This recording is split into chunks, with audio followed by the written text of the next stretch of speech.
Taiwan విషయంలో గత కొంతకాలంగా సైలెంట్గా ఉన్న డ్రాగన్ ఒక్కసారే వ్యూహం మార్చిందా? ఈ ప్రశ్నకు సమాధానం అవుననే వినిపిస్తోంది.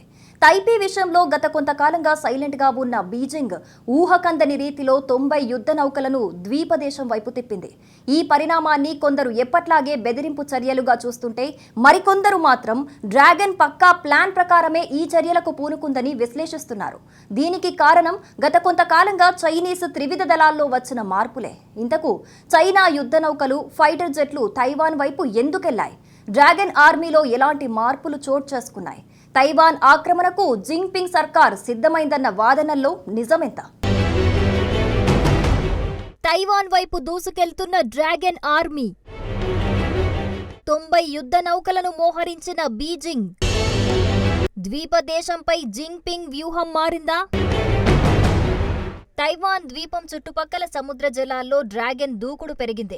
3 దశాబ్దాల్లో ఎన్నడూ లేని స్థాయిలో డ్రాగన్ తన బలగాలను తైపీ చుట్టుపక్కల మోహరించింది. దీంతో తైపీ జలసంధిలో సైనిక కార్యకలాపాలు పెరిగాయి. తాజాగా చైనా తన మోహరింపులపై స్పందించింది. తమ సార్వభౌమత్వాన్ని కాపాడుకోవటానికి అవసరమైన చర్యలు తీసుకుంటామని చెప్పింది. వేర్పాటువాద కార్యకలాపాలను ఏమాత్రం సహించమని పేర్కొంది. చైనాలోని తైవాన్ అఫైర్స్ ఆఫీసు విభాగం ప్రతినిధి జఫెంగ్లియాన్ మాట్లాడుతూ, తైవాన్ వేర్పాటువాదులు బాహ్య శక్తులతో కుమ్మక్కయ్యే చర్యలపై బీజింగ్ అత్యంత అప్రమత్తంగా ఉందని చెప్పారు. తమ దృష్టిలోకి రానిదేదీ జరగని అని, దేశ సార్వభౌమత్వాన్ని కాపాడటానికి, తైవాన్ జలసంధిలో సుస్థిరత నెలకొల్పటానికి అవసరమైన అన్ని చర్యలు తీసుకుంటామన్నారు. మరోవైపు ఈ మోహరింపులు ఎందుకోసమనే అంశంపై పీఎల్ఏ ఎటువంటి ప్రకటన చేయలేదు.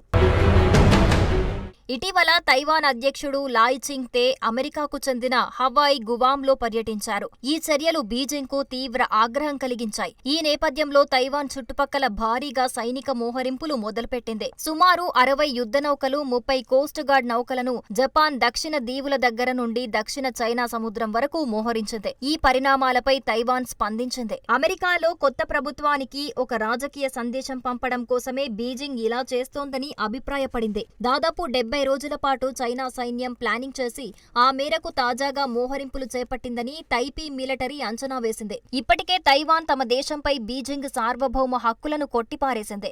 తైవాన్ రక్షణ మంత్రిత్వ శాఖ స్పందిస్తూ 3 దశాబ్దాల్లో ఎన్నడూ లేని స్థాయిలో బీజింగ్ తన నౌకాదళాన్ని మోహరించిందని వెల్లడించింది.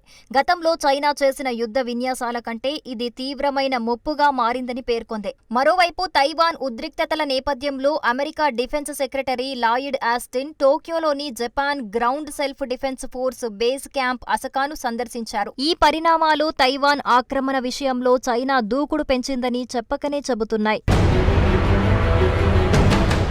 నిజానికి తైవాన్ లాంటి చిన్న దేశాన్ని ఆక్రమించుకోవటం చైనాకు అసలు విషయమే కాదు. తెగించి నిర్ణయం తీసుకుంటే రోజుల్లోనే తైపీ బీజింగ్ సొంతమవుతుంది. కానీ ఇక్కడ అసలు చిక్కు అమెరికాతోనే. ఎందుకంటే అమెరికా తైపీకి అడ్డంగా నిలుస్తూ వస్తోంది. తైవాన్ పై చైనా కన్నెర్ర చేసిన ప్రతిసారి సీన్లోకి వచ్చి సవాల్ చేస్తోంది. అంటే తైవాన్తో యుద్ధం చేయాలని డిసైడ్ అయితే అమెరికాతోనూ యుద్ధానికి సిద్ధమవ్వాలన్నమాట. యుక్రెయిన్ విషయంలో మాదిరిగా ఆయుధాలివ్వడానికే కాదు, అవసరమైతే తైవాన్ కోసం అమెరికా తన సేనలను కూడా దించడానికి రెడీగా ఉండటమే దీనికి రీజన్. అందుకే 2022లో నాన్సీ పెలోసి తైవాన్లో అడుగుపెట్టి మరీ బీజింగ్ ను సవాల్ చేసిన తైవాన్ మాజీ అధ్యక్షురాలు సాయ్ ఇంగ్-వెన్ అమెరికాలో అడుగుపెట్టి యుద్ధానికి సిద్ధమని ప్రకటించినా చైనా అడుగు ముందుకెయ్యలేదు. బెదిరింపులు మాత్రమే చేసి సైలెంట్ అయిపోయింది. కానీ అలా సైలెంట్ అయిపోవడం పైన విమర్శలు వచ్చాయి. ఇంత బలముండి కూడా తైవాన్ విషయంలో ఉడత ఊపులే తప్ప దాడి చేసే సత్తా లేదని, అలాంటప్పుడు అమెరికాను దాటి సూపర్ పవర్ గా చైనా ఎలా మారుతుందనే విమర్శలు వినిపించాయి. ఇక్కడే జింగ్పింగ్ వ్యూహం మార్చారు.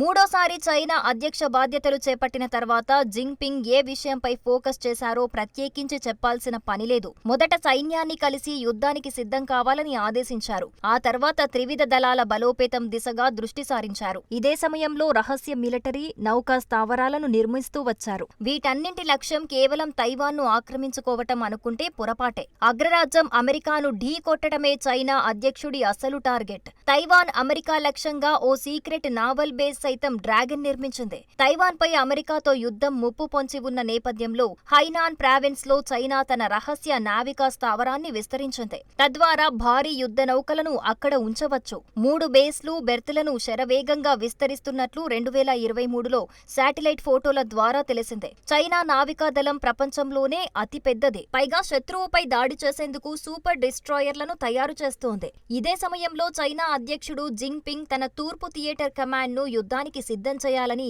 ఏడాది క్రితమే ఆదేశించారు. ఇక్కడే జింగ్పింగ్ వ్యూహం ఎంత పకడ్బందీగా ఉందో అర్థమవుతోంది.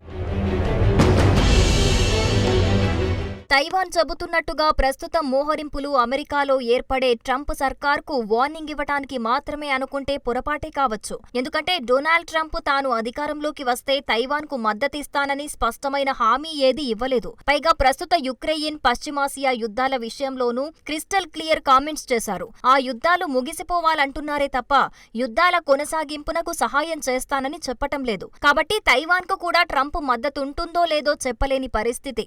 ఒకవేళ తైవాన్కు ట్రంప్ మద్దతివ్వకపోతే చైనా పని తేలికైపోతుంది. అందుకే ట్రంప్ పవర్లోకి వచ్చే ముందే ఈ మోహరింపులు చేస్తున్నట్టు కనిపిస్తోంది. సో 2025 జనవరి 20 లోపు టైపీపై చైనా దాడి చేయొచ్చన్న అనుమానాలను ఏమాత్రం కొట్టిపారేయలేం. ఒక్క ముక్కలో చెప్పాలంటే తైవాన్కు రాబోయేవి గడ్డు రోజులే.